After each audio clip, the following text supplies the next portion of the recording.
حي على الفلاح.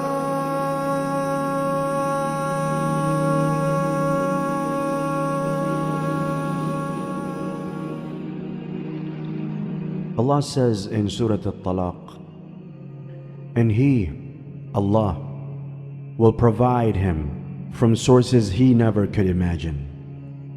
And whosoever puts his trust in Allah, then He will suffice him.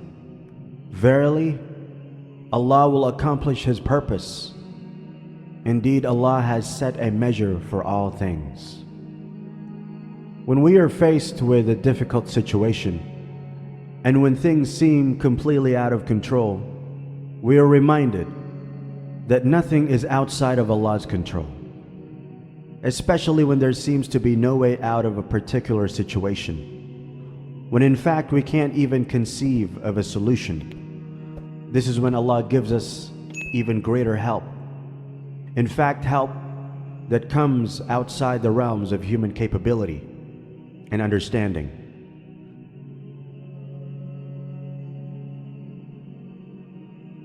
We often lose hope in something because our rational minds are doing the thinking. Maybe it's an essay deadline. Maybe we're trying to arrive somewhere on time and we've got delayed. Maybe someone is unwell.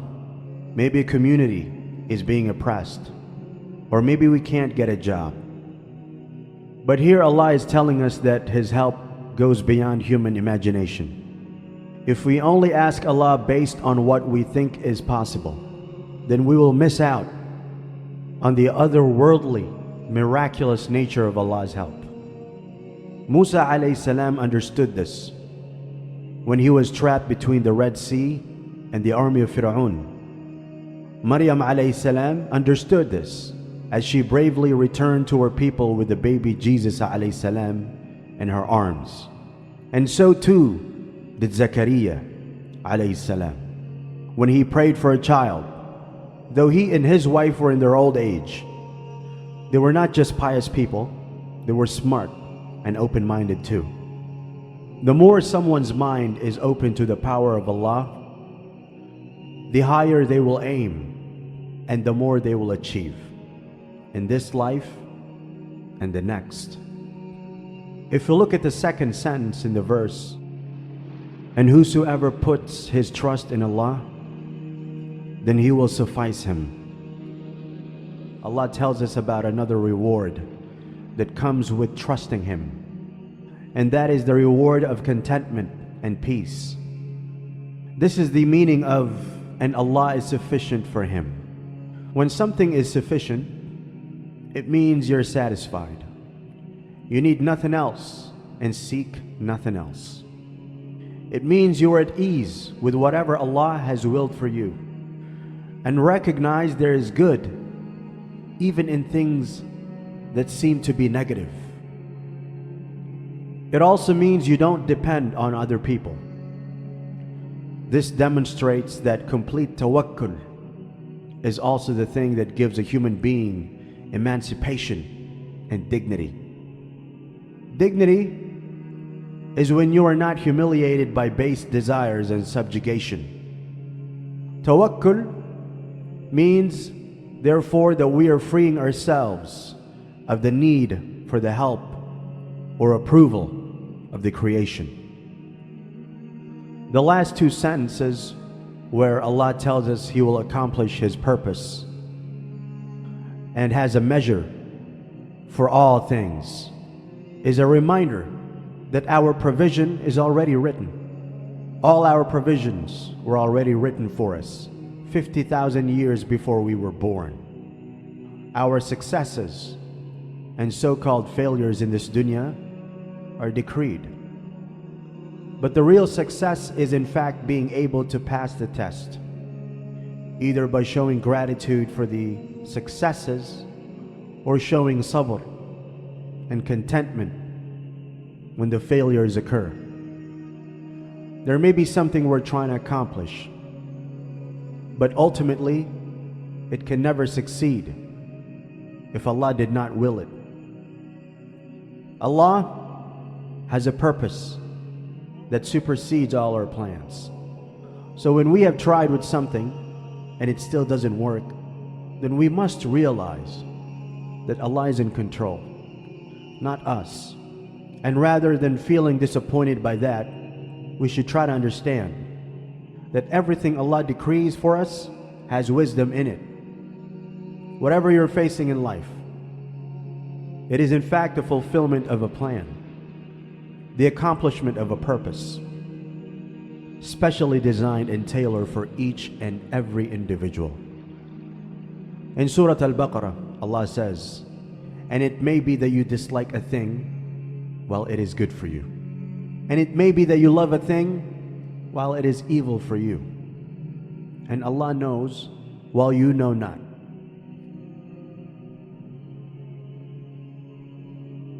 The lesson from the test is often more valuable and a greater achievement than the original thing we were seeking.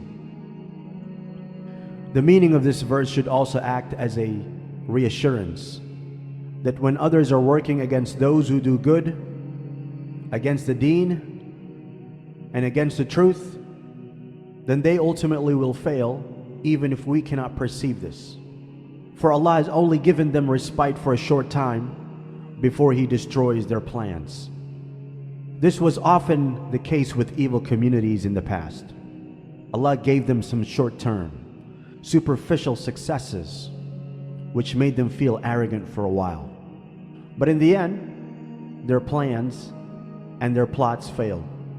We see this in the examples of Ad, Thamud, the people of the ditch, and the Pharaoh. Amazing stories in the Quran that we should study and seek to draw lessons from. So the final conclusion is that we need to reprogram our way of thinking, to not limit Allah's power and aid to what we think is rationally possible. Know that we humans have a bounded rationality that can't perceive the endless capacity of Allah's will. And we should reconfigure our minds to truly recognize that Allah can command and facilitate anything for us. Also, we need to remind ourselves that worrying and fretting about things that Allah has already decreed and measured out perfectly for us is a pointless exercise. We should just get on with what is in our hands. Do what we can in the circumstances we are currently in, and keep making dua for the best from Allah, the Most High. Practical tips to achieve the above. Force yourself to make dua for that which seems impossible.